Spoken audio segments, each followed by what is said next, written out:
Autre temps fort de ce journal qui tient cette fois aux questions de société et à la politique. Le débat sur le mariage pour tous. Il agite à nouveau la droite. On a entendu hier Nicolas Sarkozy souhaiter l'abrogation de la loi Taubira. François Hollande n'a pas voulu envenimer les choses, mais les réactions se multiplient. Est-il vraiment envisageable de revenir en arrière? Des éléments de réponse avec Quentin Fichet et Florence Lecnec. Jusqu'à maintenant, il parlait de réécriture de la loi Taubira. Hier, chahuté par la foule, Nicolas Sarkozy prononce soudain le mot que les militants présents attendaient, abrogation. Si vous préférez qu'on dise qu'on doit l'abroger pour en faire une autre, en français ça veut dire la même chose, mais ça aboutit au même résultat. Enfin, si ça vous fait plaisir, franchement, ça coûte pas très cher. Des propos accueillis très différemment par la présidente du mouvement Manif pour tous et par les associations gays. Il a fini par dire les choses de manière claire et nette. Il le fait avec courage, en cohérence avec lui-même, et c'est une bonne nouvelle, bien sûr. Pour nous, c'est avant tout un effet d'annonce pour satisfaire une frange de la société qui n'est pas du tout représentative de la société française.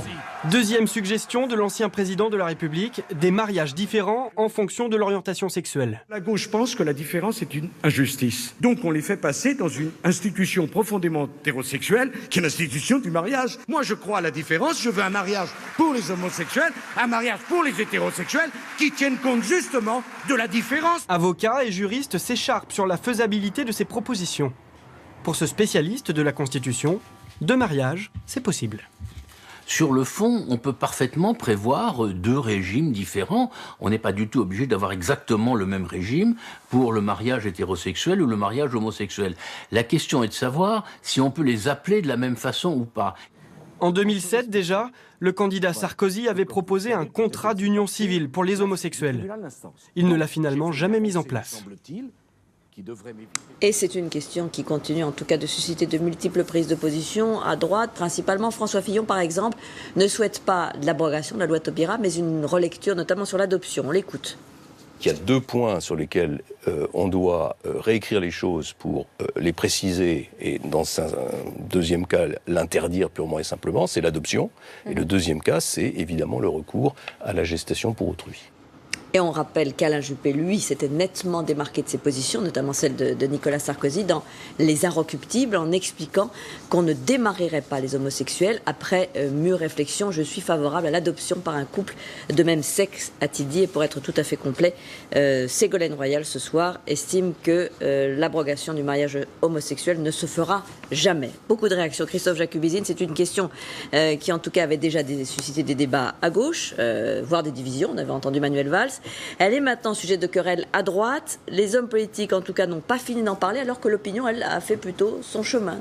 Oui, et le paradoxe politique du week-end, vous le disiez Claire, c'est que les opposants au mariage pour tous ont obtenu un nouveau ralliement, un allié de poids, on l'a entendu, puisqu'il s'agit de Nicolas Sarkozy. Alors pourquoi ce revirement?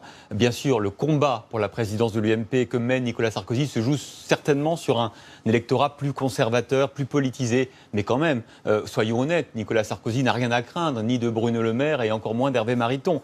C'est donc sans doute la prochaine bataille que prépare Nicolas Sarkozy, celle qui va probablement l'opposer à Alain Juppé, qui 3 jours plus tôt, on l'a vu dans l'hebdomadaire Les Inrecuptibles, faisait lui le chemin inverse, se disant favorable à l'adoption par les couples de même sexe. Deux enseignements donc de ce week-end politique. D'abord, entre Alain Juppé et Nicolas Sarkozy, la guerre est ouverte, une guerre d'affrontement sur tous les sujets. Et devant la menace grandissante d'Alain Juppé, Nicolas Sarkozy doit se démarquer sur tout, y compris sur ce sujet. Deuxième leçon du week-end, la patate chaude du mariage pour tous vient de passer de la gauche à la droite. Les débats qui ont empoisonné la première partie du quinquennat de François Hollande vont désormais empoisonner la droite, dont l'électorat est encore largement divisé sur la question.